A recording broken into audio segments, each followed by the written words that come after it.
Hello, good evening, नमस्कार।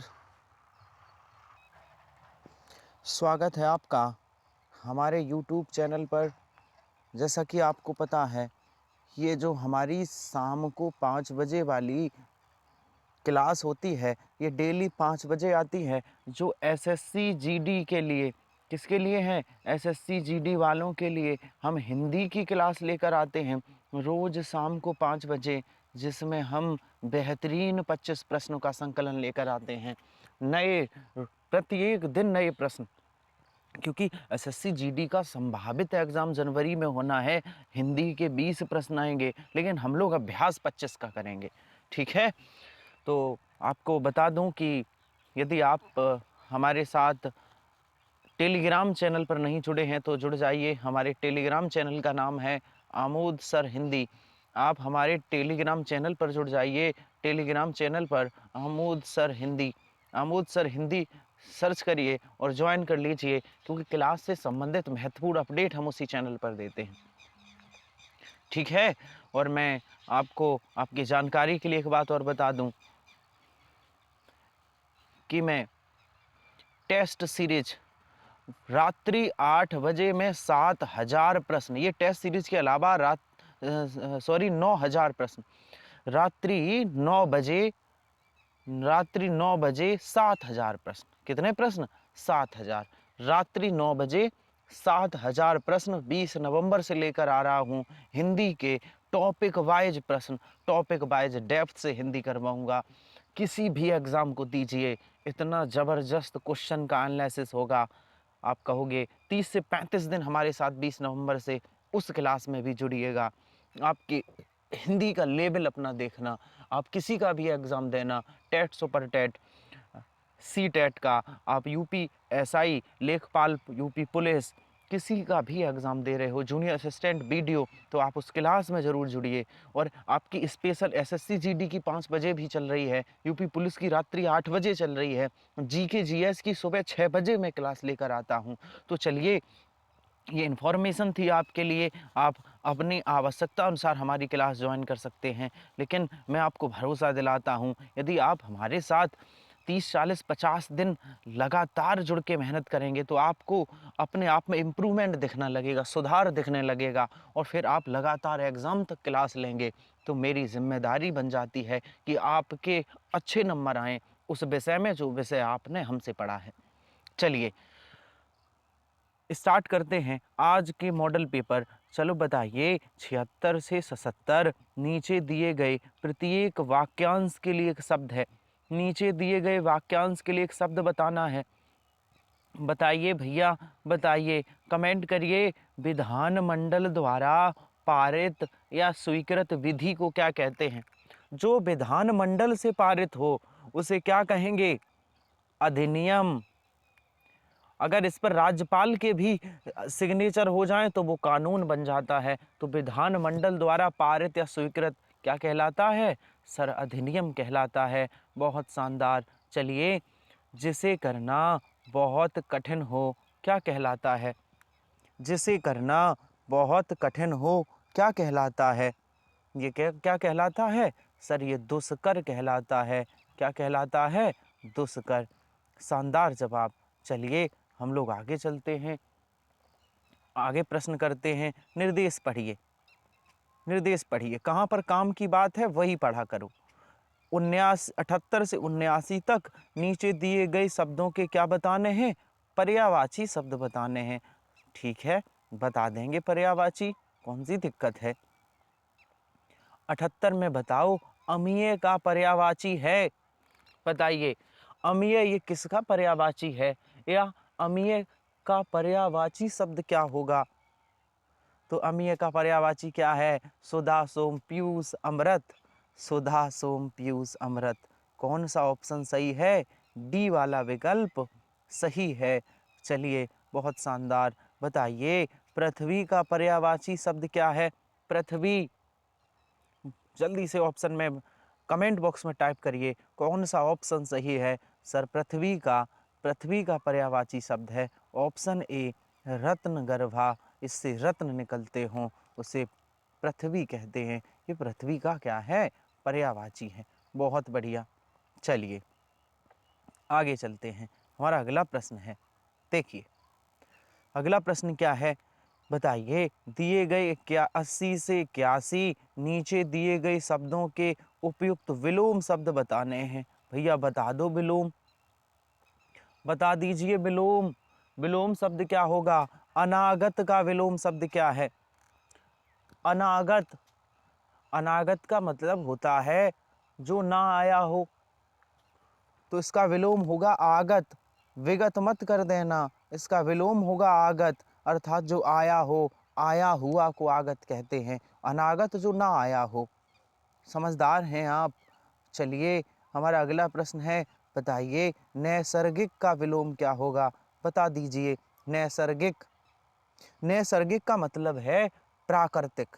अगर नैसर्गिक का पर्यायवाची पूछा जाए तो नैसर्गिक का पर्यायवाची होगा प्राकृतिक, और नैसर्गिक का विलोम होगा कृत्रिम। प्राकृतिक का मतलब है जो ईश्वर ने दिया है, प्रकृति ने दिया है, और कृत्रिम का मतलब है जो मनुष्य ने बनाया है। तो प्राकृतिक का पूछा जाए तब भी कृत्रिम है, या नैसर्गिक का पूछा जाए तब भी कृत्रिम है। अच्छा, पुरातन किसका विलोम है? सर पुरातन किसका विलोम है? ये नूतन का विलोम है। किसका है? नूतन का। चलिए बहुत शानदार। आइए आगे चलते हैं। देखिए पढ़िए, निर्देश पढ़ लीजिए। 82 से 83 नीचे दिए गए वाक्यों में उचित रिक्त स्थान भरना है। भैया भरो रिक्त स्थान, भरिए रिक्त स्थान। देखते हैं कौन कौन भरता है। चलिए भरिए। दैनिक जीवन में जो व्यक्ति खाली स्थान है को स्थान देता है, उसकी कलात्मक रुचि का विकास होता है। तो दैनिक जीवन में व्यक्ति किसको स्थान दे? सील को स्थान देता है, सौंदर्य को स्थान देता है, स्वार्थ को स्थान देता है, शक्ति को। तो दैनिक जीवन में जो व्यक्ति सौंदर्य को, ऑप्शन क्या होगा? सौंदर्य। भैया जो सौंदर्य को स्थान देगा उसकी कलात्मक रुचि बढ़ जाएगी। अच्छा अच्छा लिखता है ना, हम लोग नोट्स बनाते थे कॉपी, अच्छा अच्छा लिखते थे, उससे कलात्मक रुचि बढ़ती है। ये एक अच्छा लिखना भी एक आर्ट है, एक कला है। चीज़ों को सजा के रखना, घर में भी डेकोरेशन करना, सौंदर्य का गुण अगर आप में आ गया, हर चीज़ में सौंदर्य का गुण आ गया, आपको चीज़ों को सजा के रखने की, कॉपी कोई भी चीज़ हो, तो वो कलात्मक रुचि का विकास होता है। और कलात्मक रुचि का विकास किससे होता है? सौंदर्य से होता है। दीपावली आती है ना, तो अच्छी तरह से घर को सजाते हैं, तो सौंदर्य हमारे अंदर जब विद्यमान होगा तो सजाते हैं, तो उसमें हमारी कला भी तो निहित है। भैया कोई भी दीपावली पे डेकोरेशन करनी है तो उसमें कला भी काम करती है, क्योंकि हमारे दिमाग में, हमारे अंदर सौंदर्य का गुण है, तो हम सजाएंगे तो हमारे अंदर कलात्मक रुचि, भैया ऐसे नहीं ऐसे लगाओ, ऐसे नहीं हमें ऐसे घर सजाना है, तो ये है कलात्मक रुचि, है ना। चलिए बहुत बढ़िया, शानदार जवाब। बताइए मुगलों की सेनाओं में नर्तकियां, नाचने वाली नर्तकियां रण क्षेत्र को भी विलास भूमि में कर देती थीं। रण क्षेत्र को विलास भूमि में, विलास भूमि में क्या कर देती थीं? रण क्षेत्र को विलास भूमि में परिणित कर देती थीं। क्या कर देती थीं? परिणित कर देती थीं। अब आप कहोगे सर विलास भूमि क्या है? देखिए जो नाचने डांस करने वाली होती हैं ना, दुबई एक शहर है बहुत बड़ा, दुबई में लोग इस बात का शौक रखते हैं। दुबई, मैं दुबई की बात करूं तो लोग इस बात का शौक रखते हैं, वो नृत्यकाओं को बुलाते हैं उनकी पार्टी में, है ना। दारू वारू वगैरह सब अपने यहाँ, अपनी संस्कृति नहीं, अपना कल्चर नहीं है, तो उसी को विलास भूमि कहते हैं। वो जो बुलाते हैं वो नाचने वाली सामने होती हैं और वो बैठ के उनको देखते हैं, तो वो जो सिचुएशन है वो विलास भूमि कहलाती है। और विलास भूमि में परिणित कर, अर्थात जब वो डांस करती हैं तो देखने वालों को झोंका देती हैं, पूरी तरह देखने वाले उसमें डूब जाते हैं, उसी को कहते हैं परिणित कर देती हैं। तो रण क्षेत्र को भी विलास भूमि में परिणित कर देती हैं मुगलों की जो नर्तकाएं थीं। बहुत बढ़िया। चलिए 84 से 85 त्रुटियां कुछ ठीक हैं, वाक्य के जिस भाग में त्रुटि हो त्रुटिपूर्ण वाक्य बताइए। चलो भैया बताओ त्रुटिपूर्ण वाक्य। राम राज्य में शेर और बकरी एक घाट पानी पीती थी। शेर और बकरी एक घाट पानी पीती थी, तो कहाँ गलती है? वेरी गुड, आप समझ गए हो। कहाँ गलती है? पीती थी नहीं, पीते थे होना चाहिए। तो आंसर कौन सा सही होगा? सर आंसर सी वाला सही है। बहुत शानदार। चलिए बताइए, मैंने घर जाना था, इस वाक्य में त्रुटि कहाँ है? मैंने घर जाना था, इस वाक्य में त्रुटि कहाँ है? जल्दी से बताइए। सर इस वाक्य में त्रुटि होना चाहिए। मैंने नहीं, मुझे घर जाना था, तो मैंने में त्रुटि है। कहाँ है? मैंने में। चलिए, लोग बोलने को तो बोल देते हैं मैंने। चलिए चलिए आगे चलते हैं। हमारा अगला प्रश्न है, हमारा अगला प्रश्न है, आगे चलते हैं। बहुत बढ़िया, बहुत शानदार। बताइए, 86 से 89 तक मुहावरे और लोकोक्तियों के अर्थ बताने हैं। बताइए भैया, मुहावरे और लोकोक्तियाँ बता दीजिए, गलत नहीं होने चाहिए, बचपन से पढ़े होते हैं। आँख चुराना का क्या अर्थ है? आँख चुराने का क्या अर्थ है? आँख चुराने का क्या अर्थ होता है? आँख चुराने का अर्थ होता है सर, बहुत बढ़िया जवाब, कतराना। कतराना, ऑप्शन ए सही होगा। आँख चुराना मतलब कतराना। चलिए अगला जवाब दीजिए। दांतों तले अंगुली दबाना, दांतों तले अंगुली दबाने का अर्थ क्या है? तो दांते तल कहते हैं ना, वह तो दांते तले अंगुली दबा के रह गया। भारतीय क्रिकेटर ऐसे खेले कि विपक्षी दांते तले अंगुली दबाए रहे, तो मतलब हैरान होना। दांते तले अंगुली दबाना मतलब हैरान होना, हैरान हो गए वो। चलो बताओ, दूध का धुला होना, जवाब दीजिए। दूध का धुला होना कौन सा सही है? तो दूध का धुला होने का मतलब है निर्दोष होना। दूध का धुला होने का मतलब क्या है? निर्दोष होना। बहुत बढ़िया, शानदार। चलिए बताइए, जिसकी लाठी उसकी भैंस, बचपन से पढ़ी है ये लोकोक्ति, गलत ना हो। जिसकी लाठी उसकी भैंस एग्जाम में भी आ चुकी है। जिसकी लाठी उसकी भैंस सही कौन सा होगा? तो सही कौन सा होगा? आंसर बी, शक्ति संपन्न आदमी अपना काम बना लेता है भैया। ताकतवर जो होगा ना, अपना काम बना ही लेता है। अर्थात कहावत है, जिसकी लाठी उसकी भैंस। बहुत बढ़िया। चलिए 90 से 91 नीचे दिए गए एक वाक्य शुद्ध है, 3 अशुद्ध है। शुद्ध वाक्य को छांटिए। छांटो भैया शुद्ध वाक्य, देखते हैं कितने लोग बता लेते हैं। पढ़िए, शुद्ध वाक्य बताइए। पढ़िए आप लोग और बताइए कि कौन सा शुद्ध वाक्य है, बता दीजिए। चलो मैं आपकी हेल्प करता हूँ। इतनी रात गए आप कहाँ थे? सर क्या ये सही है? हमें तो लग रहा है ये सही हो सकता है। होल्ड पे रखो। इतनी रात गई आप कहाँ था? गलत है। इतनी रात गए कहाँ थे? आप इतनी रात गए कहाँ थे? इसको इसमें भी देखते हैं, इसमें सही क्या हो सकता है। ये भी थोड़ा ठीक लग रहा है। आप इतनी रात गए कहाँ थे? इसमें क्या गलती है? हाँ गलती है। आप इतनी रात गए कहाँ थे ये नहीं होना चाहिए, इतनी रात गए आप कहाँ थे, इसलिए गलत है। मुझे लग रहा है ए ही सही होगा, ए ही सही होने वाला है। आप कहाँ थे इतनी रात गए, डी भी गलत है। ये सबसे शुद्ध है। इतनी रात गए आप कहाँ थे, ये सबसे एक्यूरेट है, शुद्ध है। ऑप्शन ए सही होगा। बहुत शानदार, बहुत बढ़िया। चलिए बताइए, बताइए कौन सा वाक्य शुद्ध है? कौन सा वाक्य शुद्ध है? मेरे को पुस्तक दो, मेरे को नहीं, मुझे पुस्तक दो, मुझे पुस्तक दो। कौन पत्र लिखा है? कौन पत्र नहीं, किसने पत्र लिखा है? क्या होना चाहिए? किसने पत्र लिखा है? गुफा में बहुत अंधेरा है। सर यही सही है, गुफा में बहुत अंधेरा है। चलिए आगे चलते हैं।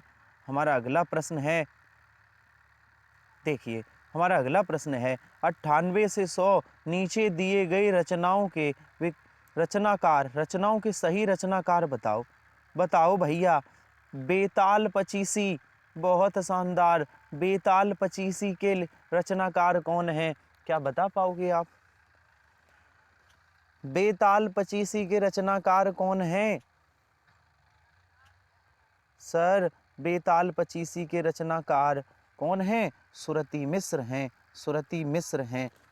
सुरती मिश्र हैं। चलिए आगे बढ़ते हैं। मैं एक बार देख लूं कोई प्रश्न छूटा तो नहीं है अपना, एक बार मैं देख लूं। रुक जाओ, एक बार देख लूं। हाँ, ये प्रश्न छूटे हैं, तभी मैं कहूं कि इतनी जल्दी क्लास कैसे संपन्न हो रही है। प्रश्न छूटे हैं, 1 मिनट। अच्छा ठीक है, यहाँ पे थोड़े से छूटे हैं, मैं कर लूँगा अपने, बाद में वहीं चलते हैं। ये थोड़े छूट गए हैं पीछे प्रश्न।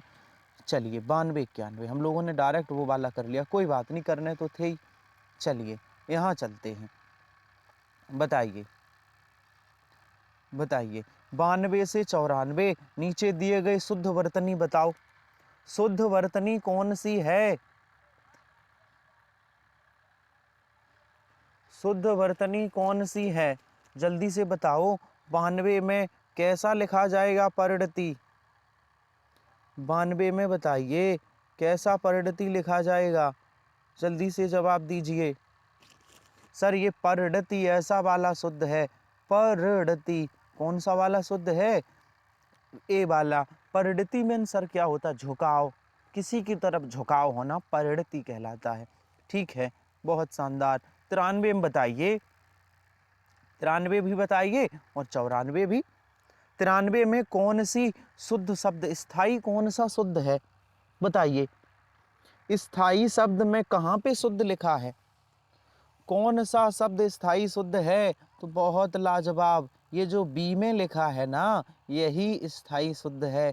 जो बी में लिखा है यही स्थाई शुद्ध है। चलिए बताइए 94 जल्दी कौन सा सही है? सर जल्दी कौन सा सही है? सर ये जो ना लिखा है, कौन सा वाला? बी वाला, ये भी जल्दी सही है। जो बी में लिखा है ये जल्दी बिल्कुल शुद्ध वर्तनी है। बहुत बढ़िया। चलिए आगे बताइए, संधि विच्छेद बतानी है। बताइए प्रत्येक का संधि विच्छेद कौन है, बता दीजिए। बहुत बढ़िया। प्रत्येक का संधि विच्छेद कौन है? सर इसका संधि विच्छेद तो प्रति प्लस 1 होगा। बहुत अच्छे। प्रत्येक का संधि विच्छेद क्या है? प्रति प्लस 1। अच्छा इसका सही करके दिखाओ तो मान जाऊं। राकेश का संधि विच्छेद बताइए। राकेश का संधि विच्छेद बताइए, कौन सा ऑप्शन सही है, जल्दी से बताइए। राकेश का संधि विच्छेद, जवाब दीजिए। हमारे 3-4 प्रश्न और बचे हैं, आज की क्लास के 25 प्रश्न पूर्ण हो जाएंगे। तो राकेश का संधि विच्छेद है राका धन ईस। आपने क्या सोचा था? ये नहीं सोचा होगा, अगर सोचा है तो बहुत अच्छी बात है। तो बहुत अच्छी बात है, इसका रट लेना। राका धन ईस होगा, राका धन ईस, राकेश। चलिए परमार्थ का संधि विच्छेद बताइए। परमार्थ का संधि विच्छेद क्या होगा, जल्दी से जवाब दीजिए। परमार्थ का संधि विच्छेद बताइए।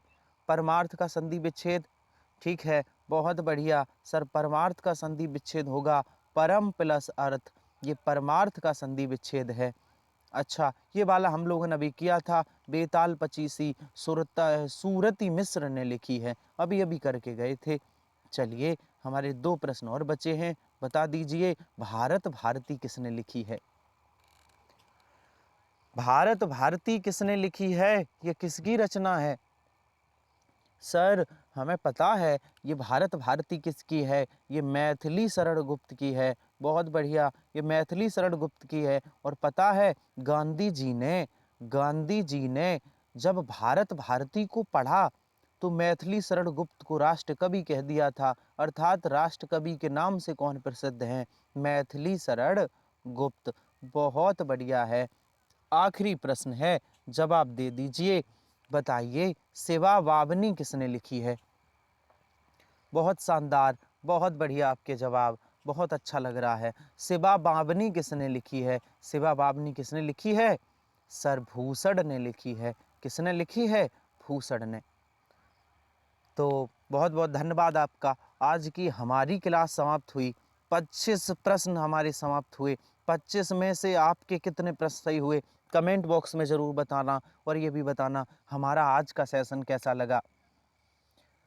तो आप सभी जो लोग, फिर से एक बार बता दें, जो लोग हमारे टेलीग्राम चैनल से नहीं जुड़े, जुड़ सकते हैं। टेलीग्राम चैनल का नाम है आमोद सर हिंदी। हमारे चैनल से जुड़ सकते हैं, क्योंकि हम क्लास से संबंधित महत्वपूर्ण अपडेट देते हैं उस पर। ठीक है, तो आज का सेशन समाप्त करते हैं। मिलते हैं कल इसी समय। तब तक के लिए धन्यवाद।